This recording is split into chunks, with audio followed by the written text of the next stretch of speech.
4 सूत्रीय मांगों को लेकर सहकारी समिति कर्मचारी संघ की अनिश्चितकालीन हड़ताल निरंतर जारी, शासन की नीति पर उठा रहे हैं सवाल।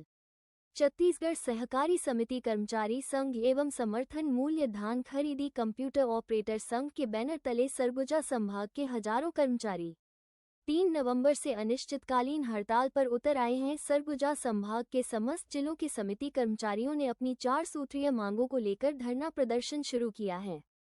संघ ने चेतावनी दी है कि जब तक राज्य सरकार उनकी मांगों पर ठोस निर्णय नहीं लेती, आंदोलन इसी तरह आगे भी जारी रहेगा। देखिए पूरी खबर सीजी रिपब्लिक न्यूज पर।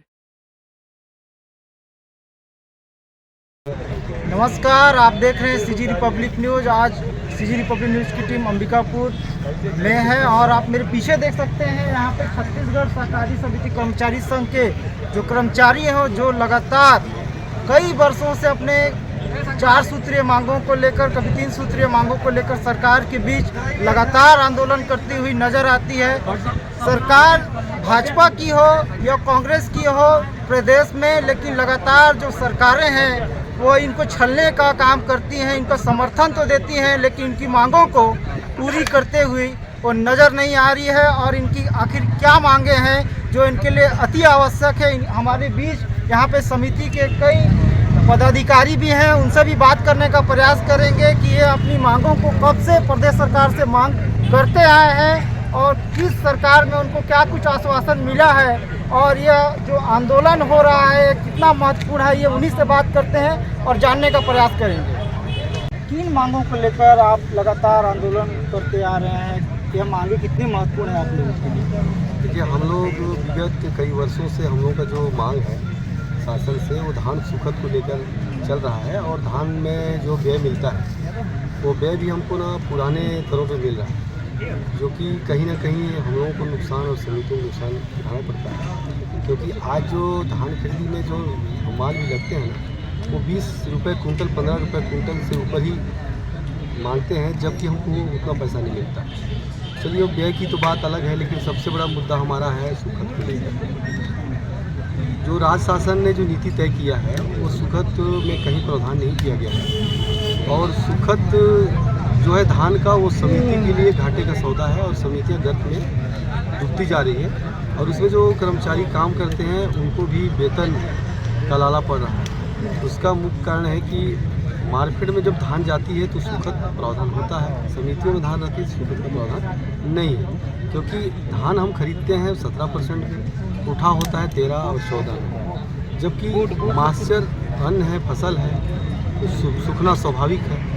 और जो किसान धान लाता है अपने घर में वो भी सुखाता है, उसका भी धान सूखता है। मार्केट में जाने के बाद धान सूखना स्वाभाविक है, लेकिन समितियों में सूखना अस्वाभाविक है। शासन ये जो नीति तय की है, ये नीति का हम लोग विरोध करते हैं। हमको सुखद जो है शासन को तय करें कि हमको भी कम से कम, अगर मार्केट को 2% दे रही है तो हमको 1% दे दे, लेकिन शासन अभी तक गंभीरता से इसे विचार नहीं किया। दूसरी चीज़ ये है कि धान खरीदी में जो शासकीय कर्मचारियों का संलग्नीकरण करके और समिति प्रबंधक के ऊपर जो प्रभारी बनाया जा रहा है, जबकि हमारा संस्था है, हम संस्था के कर्मचारी हैं। संस्था के जो डायरेक्टर होते हैं वो हमारे उसमें उनके अधीन में हम काम करते हैं। शासन हमको वेतन भी नहीं देता।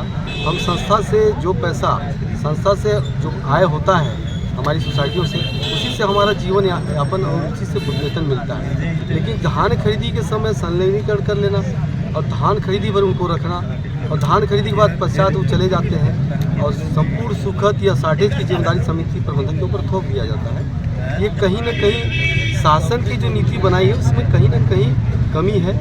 उसको शासन सुधार करके और हम लोग के समितियों को बचाने का काम करे, जिससे समिति बचा रहे, समिति में जुड़े किसान ही बचे रहें और समिति के कर्मचारी बचा रहे। तो हमारी ये पहला मांग थी। दूसरी मांग जो है वो हम लोगों का कंप्यूटर ऑपरेटर, जो हमारे कंप्यूटर ऑपरेटर साथी हैं, उनको पूर्ववर्ती सरकार में जो नियम बना था, नीति बनी थी, उसमें उनको 12 महीने का वेतन 18,420 दिया जाता था। इस बार का जो नियम बना है उसमें उनको प्लेसमेंट से नियोजित कर और 6 महीने का वेतन देने की जो बात उसमें लिखा गया है, जो गलत है।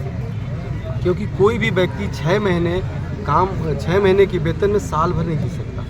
तो ये हमारी दूसरी मांग है।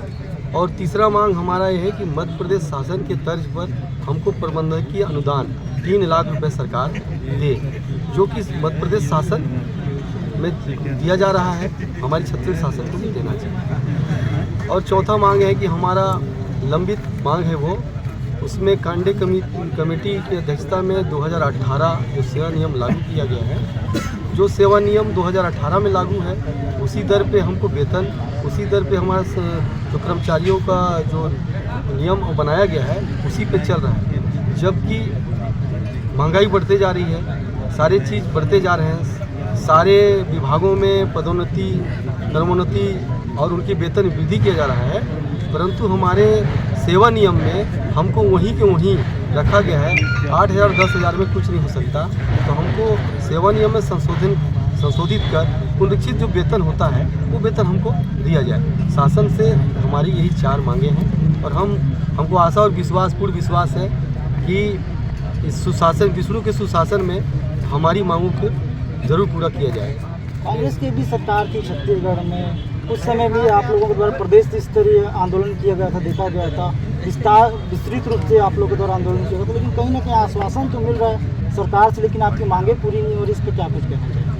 देखिए, पिछले बार हम लोग जो बैठे थे उसमें भी हमको फूड मिनिस्ट्री से हमको एक पत्र जारी हुआ था जिसमें 1% सूखा देने की बात कही गई थी कि 28 फरवरी तक यदि आपका धान उगता है तो हम 1% देंगे, लेकिन वो कागज़ धरातल पे इम्प्लीमेंट नहीं हुआ और हम लोग ठगा महसूस किए। इसलिए इस बार पूरे प्रदेश में प्रदेश व्यापी हड़ताल जो चल रहा है और उसमें सारे कर्मचारी, प्रबंधक, ऑपरेटर से लेकर वृत्त तक के लोग, यहाँ तक कि जो दैनिक वेतनभोगी हैं वो भी हमारे साथ इस आंदोलन में साथ में है। और इस बार हमारी मांगे अगर पूरी नहीं होती तो हम आंदोलन में रहेंगे और अनिश्चितकालीन आंदोलन में रहेंगे और धान खरीदी का पूर्ण रूप से बहिष्कार। प्रदेश व्यापी जो आप लोगों का आंदोलन होने वाला है, जो जैसा आप लोगों ने आह्वान किया है समिति की तरफ से, कितना व्यापक रूप देखने को मिलेगा जब आप राज्य स्तरीय आंदोलन करेंगे? अभी हम लोग जो धरने में संभागीय स्तर में बैठे हैं उसी में आपके माध्यम से आप लोगों को पता होना चाहिए कि कितना व्यापक रूप से पकड़ लिया है। सारी समितियों में तालाबंदी लग गई है और 2739 जो समितियां हैं हमारे छत्तीसगढ़ में सारे में तालाबंदी है। यहाँ तक कि ट्रायल रन जो होना चाहिए बारदाना का जो समितियों तक पहुँचता है, साफ सफाई आपको कहीं पर नहीं दिख रहा होगा। तो ये तो आपको असर दिख ही रहा है। क्या कुछ संदेश देना चाहेंगे 2 शब्दों में सरकार को, जो जाए सरकार तक संदेश जाए? सरकार देखिए क्या है, जो सरकार अभी आई है उस सरकार का नारा है विष्णु का सुशासन। तो इस सुशासन में तो हमको पूरा उम्मीद है कि इस बार हम लोगों को न्याय होगा और हम लोगों की जो मांग है वो सुनी जाएगी। आप देख सकते हैं कि हमने सरगुजा संभाग के जो जिले अध्यक्ष हैं उनसे हमने बात की है। कहीं ना कहीं जो मांगे हैं उसको जायज बताते हुए यहाँ पे नजर आ रहे हैं और उनको ये उम्मीद है कि विष्णु के सुशासन में उनकी मांगे पूरी होगी। अब देखना यह हुआ कि सरकार आखिर कब तक इनकी मांगों को पूरी करती है या सिर्फ इनको आश्वासन दे, पुनः इनको काम में जाना पड़ेगा, एक देखने वाला विषय होगा। सर, हमारी मांगे पूरी नहीं होती है तो प्रदेश स्तरीय व्यापक आंदोलन होगा और हम अनिश्चितकालीन हड़ताल पर रहेंगे और खरीदी पूर्ण रूप से बंद होगी। सीजी रिपब्लिक न्यूज़ के लिए सरगुजा से लोकेश गोस्वामी के रिपोर्ट।